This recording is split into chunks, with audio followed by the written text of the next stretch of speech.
After years of living under our HOA's iron-fisted rule, they finally crossed the line by raising my fees just because I had too many cars in my own driveway. What they didn't know was that I had been quietly buying up properties in the neighborhood for years. Now it was time to show Karen, the power-hungry HOA president, who really owned this community. But would she accept defeat gracefully when I revealed my secret? Welcome to my channel. Please subscribe if you want to hear more HOA and Karen stories. I never wanted trouble with our HO. Really, I didn't. But when I found that bright orange notice taped to my front door last Tuesday morning, I knew this was war. My hands shook as I read it. Immediate fee increase, $500 per month. Violation, excessive vehicles on property. 3 cars. That was what this was about.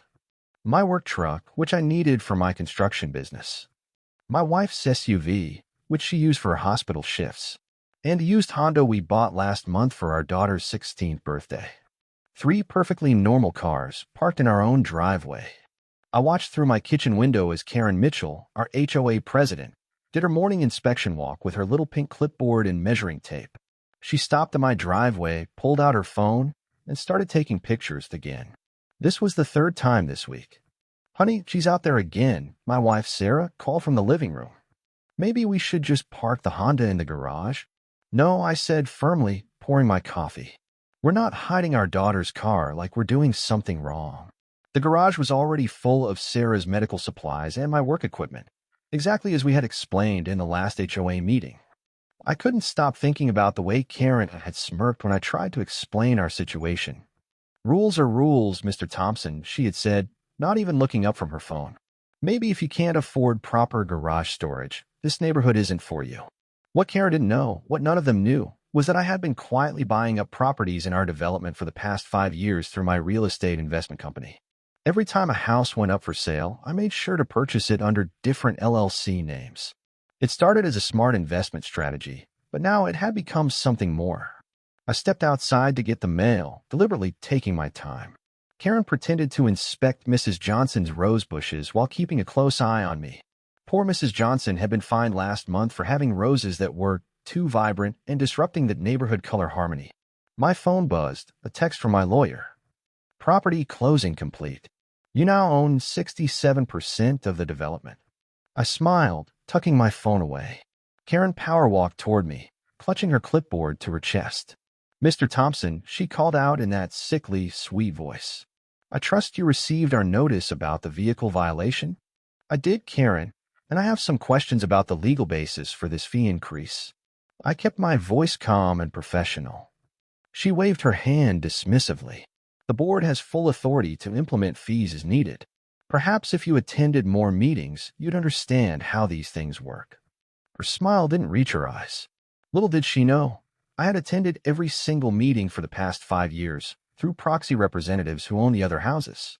I had sat back and documented every one of Karen's selective enforcements, every questionable fee, every abuse of power. As she turned to leave, her designer heels clicking on the sidewalk, she called over her shoulder. "Oh, and the board is calling an emergency meeting tonight, 7 p.m. sharp. We'll be discussing additional measures for problem properties."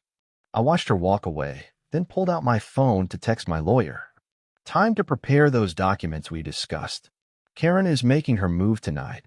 Just then, my daughter's car pulled into the driveway, and I saw Karen stop to take more photos. My blood boiled, but I kept my cool. Tonight would change everything.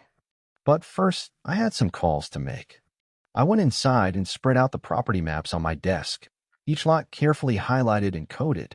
5 years of careful planning. 5 years of gathering evidence.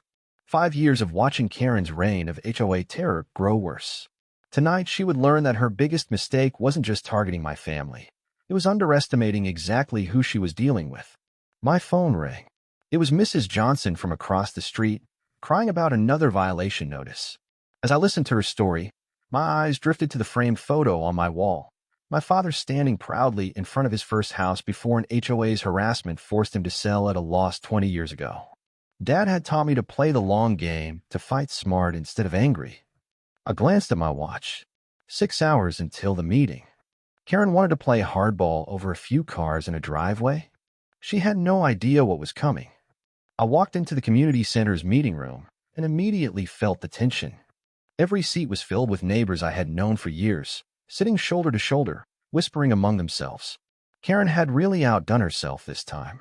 She had even hired a professional photographer to take pictures of my driveway from different angles, making 3 normal-sized cars look like some kind of illegal parking lot. "Let's begin," Karen announced, tapping her sparkly pink gavel on the podium. She had scheduled this emergency meeting on a Tuesday evening, knowing full well that most working families would struggle to attend. But I had made sure to be there, sitting quietly in the back row, watching her put on her usual show. As you can see from these professional photographs, she began, clicking through her PowerPoint presentation. "Mr. Thompson's property has become a used car lot." A few gasps came from her loyal followers in the front row, the same ones whose Christmas decorations stayed up until March without any fines. I glanced around the room, noting how Mrs. Rodriguez, my elderly neighbor, rolled her eyes. She had been fined last month for having her grandson's car in her driveway while he helped repair her roof. Mr. Chin, the high school science teacher, was furiously taking notes. He had received a violation notice for parking his car slightly over his own driveway line during the last snowstorm. Karen clicked to the next slide, showing a zoomed-in photo of my daughter's car. "This vehicle here has been parked in the same spot for over 48 hours, she stated. She failed to mention that it was because my daughter was home from college. For the weekend, the meeting dragged on as Karen presented her evidence. Charts showing supposed property value decreases, complaints from anonymous neighbors, probably her friends, and even weather reports suggesting my cars were creating excess snowdrifts on the street. Furthermore, she continued, pulling out a thick binder, "I've documented every instance of vehicles entering and leaving Mr. Thompson's property over the past 3 months." My eyebrows shot up. She'd been tracking my family's movements. Several neighbors shifted uncomfortably in their seats. That's when Sarah Jenkins, my next-door neighbor, stood up. "Karen, isn't this a bit excessive? They're just regular cars in a regular driveway." Karen's face reddened as she snapped, "You're out of order. You haven't been recognized by the chair." I watched as Karen's husband, Bob, started handing out copies of a new proposed bylaw, one that would limit each household to 2 vehicles and require garage parking only. The absurdity of it all almost made me laugh. Almost. "We'll now vote on the new vehicle restrictions and fee increase," Karen declared, not even bothering to allow discussion. "All in favor?" That was my cue. I stood up slowly, straightening my tie. "Point of order, Madam President." Karen's eyes narrowed as she looked at me over her reading glasses. "You're not recognized, Mr. Thompson." "Actually," I said, pulling out my own folder. "According to HOA Bylaw Section 73, any property owner may raise a point of order regarding voting procedures." The room fell silent. I could see Karen's perfectly manicured nails gripping the podium tighter. "Before we vote, I believe it's important to review the HOA's current property ownership structure." I started walking toward the front of the room, my shoes clicking on the linoleum floor. "You see, over the past 5 years, Sunrise Properties has been acquiring homes in this development." Karen's face started to lose its color as I pulled out a large property map. And as CEO of Sunrise Properties, I thought it might interest everyone to know exactly who owns the majority of this HOA. I paused, making eye contact with each board member. "But perhaps we should discuss that after we review these questionable surveillance activities you've been conducting." The room erupted in murmurs. Through my peripheral vision, I could see phones coming out, neighbors recording every moment. Karen's hand trembled as she reached for her water bottle, knocking over her precious gavel in the process. And that's when Bob rushed to the podium, whispering something in Karen's ear. Her eyes widened as she finally realized who she'd been messing with all these years. The meeting room fell silent as I stood up. My heart was pounding, but my voice remained steady.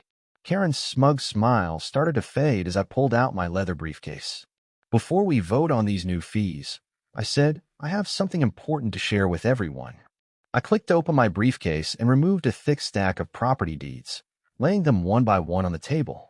Each paper represented another piece of my secret plan coming together. The room buzzed with whispers as I arranged them in neat rows. "For the past 5 years," I continued, "I've watched this HOA board ignore serious maintenance issues while harassing good neighbors over tiny things.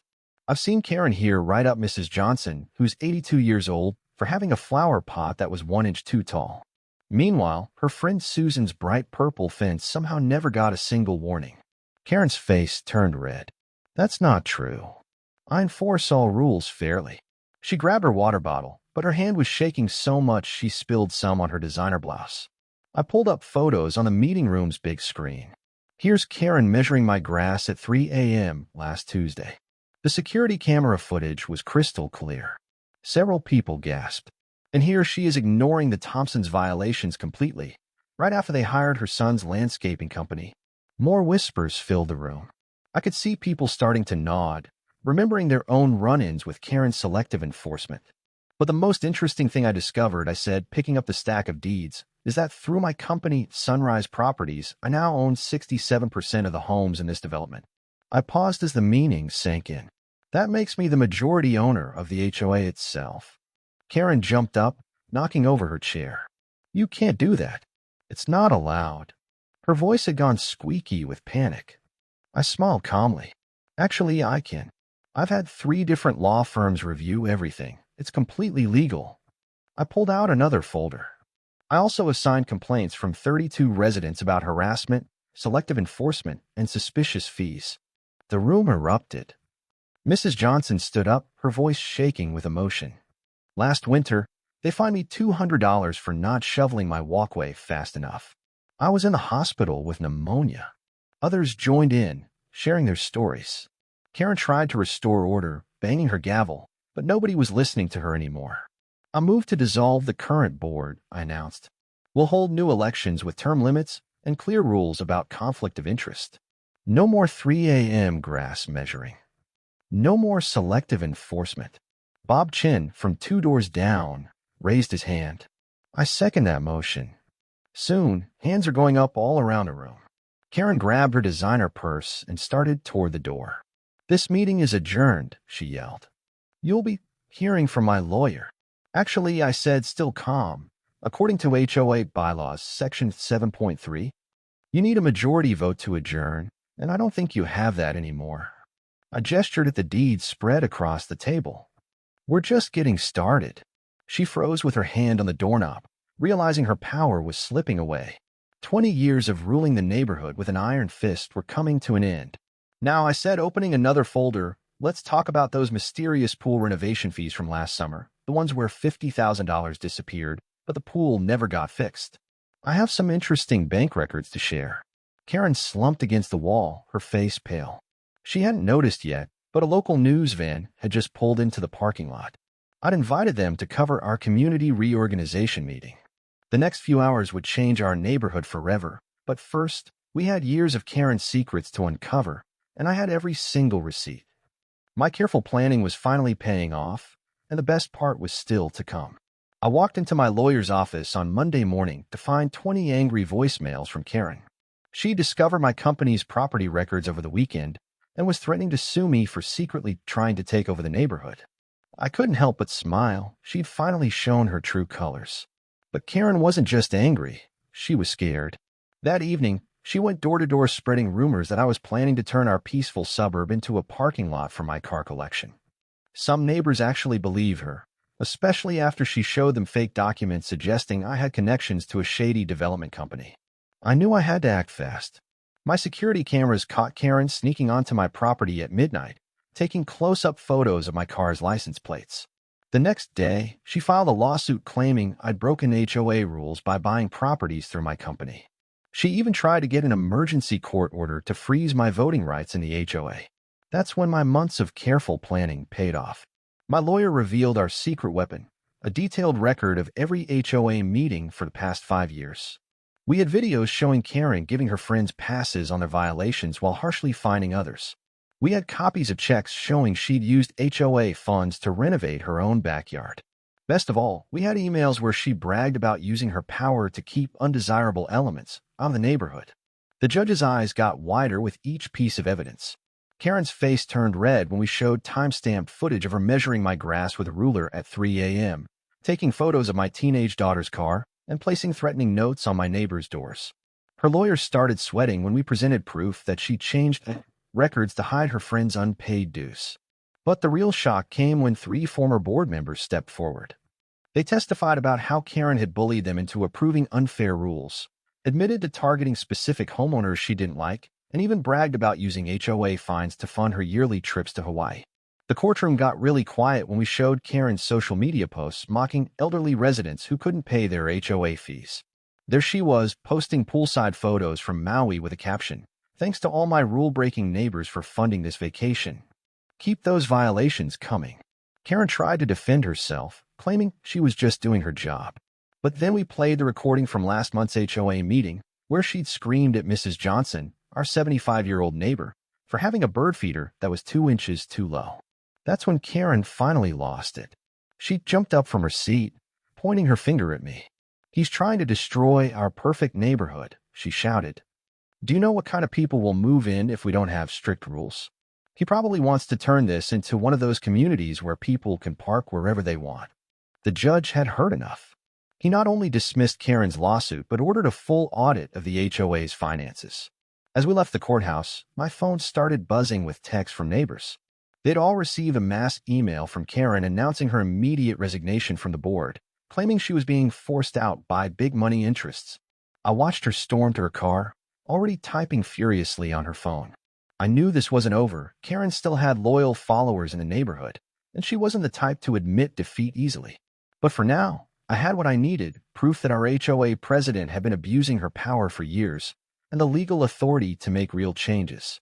The morning of the final court hearing started with a surprise. Karen had sent an army of news vans to my house. She thought public pressure would make me back down, but she'd just given me the perfect stage. I straightened my tie, grabbed my documents, and walked right up to the reporters with a smile. "Good morning, everyone.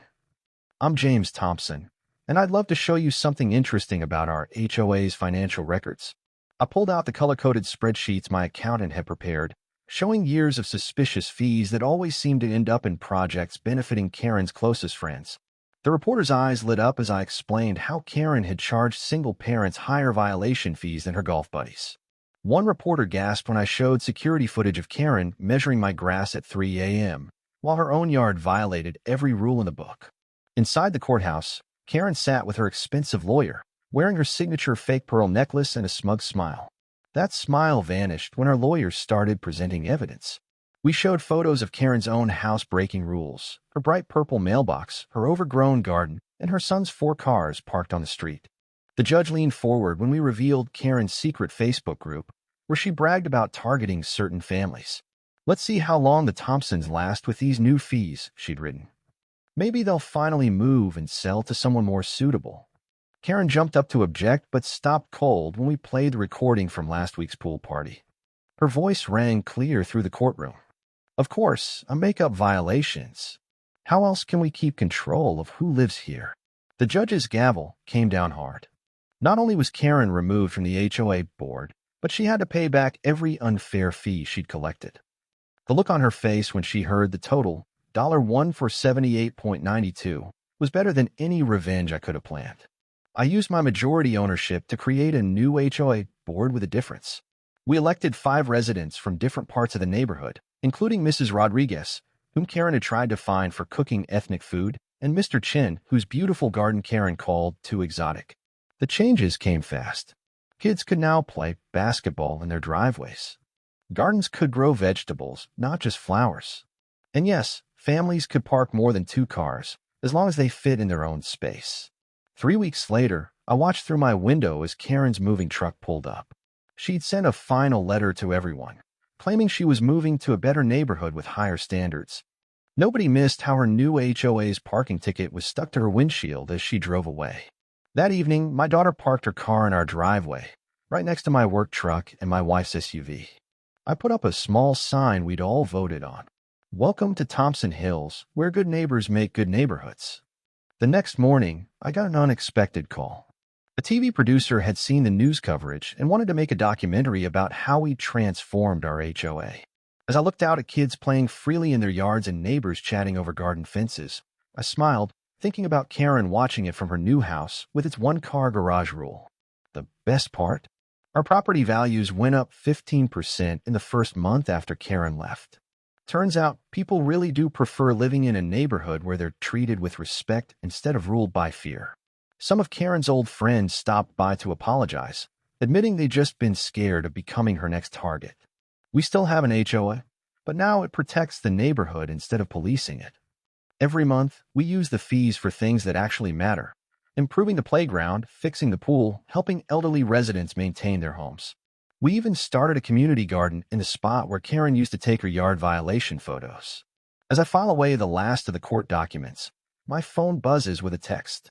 It's from Karen's new neighborhood watch group. They're asking for advice about dealing with their own power-hungry HOA president. I lean back in my chair, thinking about how sometimes the best revenge isn't revenge at all. It's showing others how to stand up for themselves.